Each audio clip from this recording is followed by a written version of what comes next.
Hey everyone, आज की video में जानेंगे कि बैंक्स में पैसे डालने से आपको लॉस हो रहा है या फिर प्रॉफिट। क्योंकि मोस्टली बैंक्स आपको बैंक में पैसे डालने और सेविंग करने का लालच देते हैं और इसके बदले वे हमेशा ही इंटरेस्ट पे करने का भी वादा करते हैं, जिससे आपको लगता है कि हमारा पैसा बढ़ जाएगा, पर एक्चुअल में आपका पैसा सिर्फ नंबर्स में ही बढ़ रहा होता है, क्योंकि उसकी वैल्यू और परचेजिंग पावर कम होती जा रही है। एक डेटा के अनुसार इंडिया में बैंक्स सेविंग अकाउंट पर 2 से 3% तक इंटरेस्ट देता है। वहीं इंडिया में इन्फ्लेशन का रेट 7 से 8% के बीच बढ़ रहा है। फॉर एग्जाम्पल, अगर आपने 1000 रुपए की बोतल ली है और नेक्स्ट ईयर इन्फ्लेशन के कारण उसका रेट 1080 रुपए हो जाता है, वहीं बैंक्स में डिपॉजिट किए गए 1000 रुपए अगली साल 1030 रुपए ही होंगे। अब इन सब को समझने से पहले हमें बैंक्स के बिजनेस मॉडल को समझना होगा। अब जरा सोचकर देखो कि क्या बैंक्स आपके पैसों को एक लॉकर में रखने के लिए 2 से 3% तक इंटरेस्ट देता है ताकि आपका पैसा सेफ भी रहे? तो ऐसा नहीं है। अब क्वेश्चन आता है कि बैंक्स आपके पैसों का करता क्या है। सिंपली बैंक्स आपके पैसों को कई डिफरेंट जगह पर इन्वेस्ट करता है, जिससे बैंक्स को प्रॉफिट मिलता रहता है और बैंक्स आपके पैसों को लोन्स देकर भी पैसा कमाता है। फॉर एग्जाम्पल, मान लो आपने आपके बैंक में 1000 रुपए डिपॉजिट किए और अब बैंक आपको उन 1000 रुपए पर 3% का इंटरेस्ट रेट देगा और अब बैंक उन 1000 रुपए को लोन पर किसी दूसरे व्यक्ति को देगा और बैंक उससे 8% तक का इंटरेस्ट रेट चार्ज करेगा। अब यहाँ पर उन 8% में से 3% बैंक आपको देगा और बचे 5% बैंक का प्रॉफिट होगा।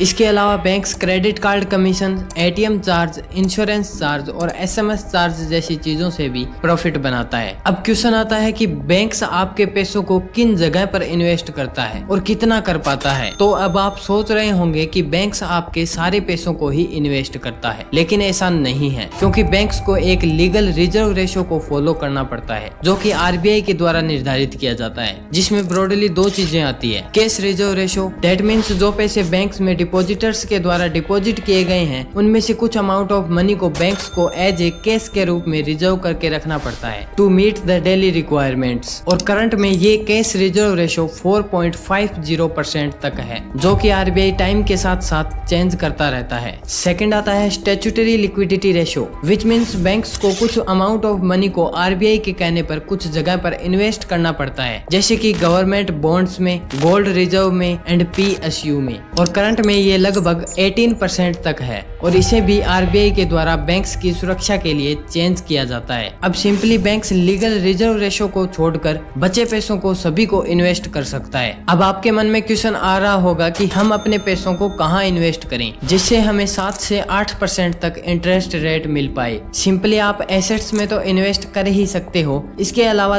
3 नाम सबसे पहले आते हैं और वो है stocks, index funds and FD. अगर आप 15 से 20% तक इंटरेस्ट रेट कमाना चाहते हैं तो उसका सही जवाब है स्टॉक मार्केट। पर इसमें कंफ्यूजन बहुत ज्यादा है, क्योंकि कई लोग कहते हैं कि ये स्टॉक अच्छा है और कई लोग कहते हैं कि इंडेक्स फंड ज्यादा अच्छा है और कई लोगों का तो मानना है कि सब कुछ बेकार है, एफडी ही बेस्ट है। तो आइए इन सब को ब्रेक डाउन करते हैं और पता करते हैं कि कौन लॉन्ग टाइम में इन्फ्लेशन को बीट कर पाएगा। मान लो 3 दोस्त हैं, राम, श्याम, राजू, जो कि एक कॉलेज में पढ़ाई करते हैं। कॉलेज पूरा होने के बाद तीनों की जॉब लग जाती है। राम की सैलरी है 1 लाख रुपए पर मंथ, श्याम की सैलरी है 50,000 रुपए पर मंथ, वहीं राजू की सैलरी है 40,000 रुपए पर मंथ। अब राम ठहरा थोड़ा रिस्क टेकर। अब उसने अपनी पूरी सैलरी में से 10,000 रुपए स्टॉक मार्केट में इन्वेस्ट करना शुरू कर दिया। श्याम थोड़ा प्रैक्टिकल और स्मार्ट निकला, क्योंकि उसके पास राम के जितनी सैलरी तो नहीं थी और स्टॉक मार्केट का भी कोई खास नॉलेज नहीं था। उसने सिंपली इंडेक्स फंड को चूज किया और अपनी सैलरी में से 6,000 रुपए पर मंथ इन्वेस्ट करने लग गया, जहां उसे अच्छा खासा रिटर्न मिल जाता था। राजू ने सोचा स्टॉक मार्केट वगैरह अपने बस की बात नहीं है, हम तो भाई सेफ जोन में खेलने वाले बंदे हैं। और उसने कुछ पैसे इकट्ठे करने शुरू कर दिए और फाइनली उसके पास 5 लाख रुपए इकट्ठे हो जाते हैं और 5 लाख रुपए की एफडी कर देता है। अब कुछ समय के बाद तीनों दोस्त एक साथ मिलते हैं तो राम को 20 साल के लिए स्टॉक मार्केट में इन्वेस्ट करने से 14% का इंटरेस्ट रेट मिलता है और उसके पैसे लगभग 1 करोड़ 32 लाख रुपए हो जाते हैं। और वहीं श्याम के द्वारा इंडेक्स फंड में 30 साल के लिए इन्वेस्ट किए गए पैसों पर